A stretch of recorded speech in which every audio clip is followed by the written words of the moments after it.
24 लोगों को गिरफ्तार किया, एक के बाद एक निकलकर। पहले वो सौमिक घोष को आपने देखा, अब ये चिराग पर लगाया उपद्रव का आरोप। पुलिस ने जिन लोगों को गिरफ्तार किया उनकी एक एक तस्वीर हम यहां पर आपको दिखा रखे हैं।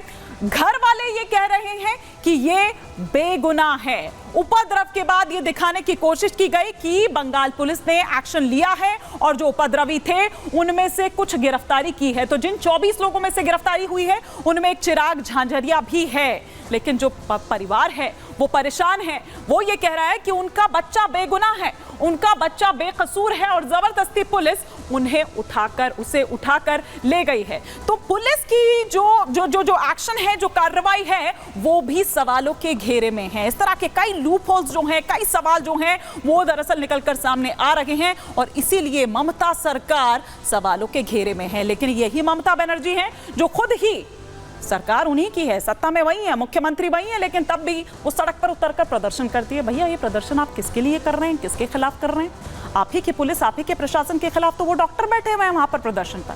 खैर, लेकिन अस्पताल में जिस तरह से बवाल हो रहा है, पुलिस पर किस तरह के सवाल उठ रहे हैं। आरजीकर मेडिकल कॉलेज में तोड़फोड़ होती है। बंगाल पुलिस ने 24 आरोपियों को गिरफ्तार किया। पुलिस ने चिराग नाम का जो शख्स आप देख रहे थे, चिराग झांझरिया, इसे गिरफ्तार किया। चिराग के परिवार ने पुलिस पर गंभीर आरोप लगाए कि पुलिस ने उनके बेटे को गलत तरीके से फंसाया है।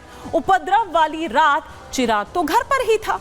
परिवार ने घर में लगा जो सीसीटीवी है उसकी फुटेज भी दिखाई। रात 1:40 का वो सीसीटीवी फुटेज परिवार दिखाता है और उस फुटेज में चिराग घर पर ही नजर आ रहा है। प्रोटेस्ट में शामिल होने के लिए चिराग घर से निकला। प्रोटेस्ट के दौरान चिराग को उठाने का आरोप, ये पुलिस कह रही है कि वो उस वक्त निकला घर से, फिर उसके बाद उसको उठाया गया। पुलिस ने चिराग पर गैर जमानती जो धाराएं हैं वो लगाई हैं। तो क्या बेगुनाहों को फंसा रही है बंगाल पुलिस? क्या असली गुनहगार आज भी खुलेआम घूम रहे हैं और उन पर कोई लगाम नहीं है? उन पर कोई लगाम नहीं है पुलिस का। वो सीसीटीवी फुटेज जिसकी बात हम यहां पर कर रहे हैं, या फिर जो चिराग झांझरिया के परिवार वालों ने दी है, आइए वो तस्वीर भी हम यहां पर आपको दिखाते हैं कि उन तस्वीरों में चिराग झांझरिया साफ तौर पर इस सीसीटीवी में देखिए यहां पर नजर आ रहा है। और ये रात 1:40 का फुटेज है। ये रात 1:40 का फुटेज है और इसमें यहां पर नजर आ रहा है चिराग झांझरिया। पुलिस क्या कह रही है? पुलिस कह रही है ठीक है, पहले घर पर रहा होगा, लेकिन जैसे ही प्रोटेस्ट की जानकारी उसको लगती है या जैसे ही कहा जाता है कि अब वहां चलना है और चिराग अपने घर से निकलता है, ये पुलिस कह रही है। जबकि घर वाले जो हैं वो दिखा रहे हैं कि देखिए 15 अगस्त की रात का ये सीसीटीवी फुटेज है। रात 1:40 का ये पूरा फुटेज है और इसमें चिराग झांझरिया वहीं टहलता हुआ अपने घर के बाहर नजर आ रहा है। ये वो चिराग झांझरिया है जिन्हें बंगाल पुलिस ने गिरफ्तार किया है। वो 24 लोग जिनमें से चिराग झांझरिया भी हैं। लेकिन चिराग की मां कविता झांझरिया क्या कुछ कह रही हैं इस पूरे मसले को लेकर, अपने बेटे की गिरफ्तारी को लेकर, जरा ये भी सुनिए। और हमारा छेले के मारे मारे धरे निয়েছে, ইনোসেন্ট আছে, কিছু করে না আমার ছেলে। জানি না কেন পুলিশ ধরছে, ইনোসেন্ট লোককে কেন ধরছে আমি জানি না। আপনার ছেলে কি করে? আমার ছেলে তো পড়াই করে নিকলেছে, ওই পড়াই করতে যাচ্ছিল, বম্বে পড়াই করতে যাবে भी। আচ্ছা, सब করছিল, বস দেখা জন্য চলে গেছিল, ওই জন্য পকড়ে ধরে নিয়েছে, মারে ধরে নিয়েছে। এখন যে পুলিশ যে কেসগুলো দিয়েছে, তো পুলিশের উপর কি ভরসা আছে আপনাদের? না, একদম নেই ভরসা। পুলিশ আছে এরকম এক ছোট মাসুম বাচ্চাকে এরকম কই করে? এত কেস দিয়ে দিয়েছে। এখন কি চাইছেন আপনি? আমাকে আমার ছেলে চাই, আমার ছেলে চাই। আমাকে কিছু জানি না, আমি কিছু জানি না, আমার ছেলে চাই আমাকে। मुझे मेरा बेटा वापस चाहिए, ये कविता झांझरिया कह रही हैं, चिराग झांझरिया की मां। मतलब पुलिस से जो पुलिस की थ्योरी है उससे ठीक उलट। जतिन का मैं जरा रुक करती हूँ। जतिन, ये कविता झांझरिया जो चिराग झांझरिया की मां, ये क्या कह रही हैं? पुलिस से ठीक उलट इनकी थ्योरी है। ठीक है, मां है, बच्चे के लिए कहेंगी भी, लेकिन क्या बंगाल पुलिस सिर्फ एक्शन के नाम पर एक्शन कर रही है, किसी को भी उठा दे रही है? क्या इसके पीछे भी कोई खेला है? इसके पीछे भी कोई गेम है? आज बिल्कुल देखिए, आप इस पूरे केस पर नजर डालेंगे। 8 और 9 तारीख को ट्रेनी डॉक्टर के साथ जो इंसिडेंट हुआ, रेप हुआ, उसका मर्डर हुआ, सुबह 7:30 बजे पीसीआर कॉल की जाती है और 9:30 बजे तक मुख्य आरोपी अरेस्ट कर लिया जाता है। टाइमिंग पर सवाल कि इतनी जल्दी कार्रवाई कर ली, हालांकि अच्छी बात है इतनी जल्दी कार्रवाई कर ली, लेकिन हिंसा होती है 14 और 15 तारीख की रात को। उसके तुरंत 15 तारीख की सुबह से गिरफ्तारियों का दौर शुरू हो जाता है। सबसे पहले 9 लोगों की गिरफ्तारी की गई। उन 9 लोगों में चिराग का भी जिक्र था।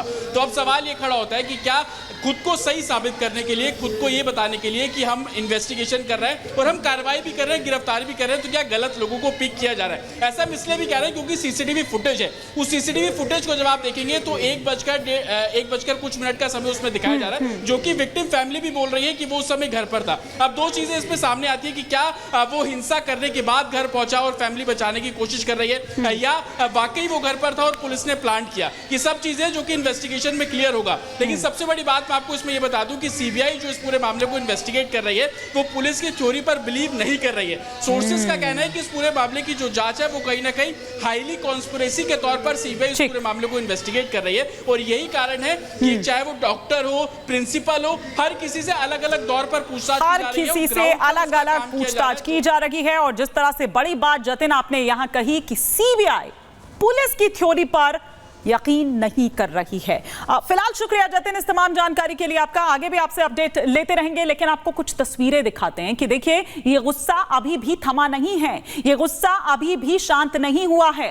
कोलकाता से लेकर हम आपको गुवाहाटी तक की तस्वीरें आपको दिखा रहे हैं, असम तक की तस्वीरें आपको दिखा रहे हैं। किस तरह से आप देखिए कोलकाता, दिल्ली, राजकोट, जयपुर, पणजी और गुवाहाटी की तस्वीर, किस तरह से कहा जा रहा है कि नो सेफ्टी नो ड्यूटी। तो वो प्रोटोकॉल जो है वो सेट कर दिया जाए, वो सुरक्षा जो है वो सुनिश्चित कर दी जाए। और इन तमाम बातों को कल भी हमने देखा था कि देखिए किस तरह से जो स्वास्थ्य विभाग है उनकी ओर से निर्देश जारी किया गया था कि अगर कोई भी इस तरह की घटना होती है डॉक्टर्स के खिलाफ तो 6 घंटे के भीतर जो एफआईआर है, जो शिकायत है वो दर्ज की जानी चाहिए।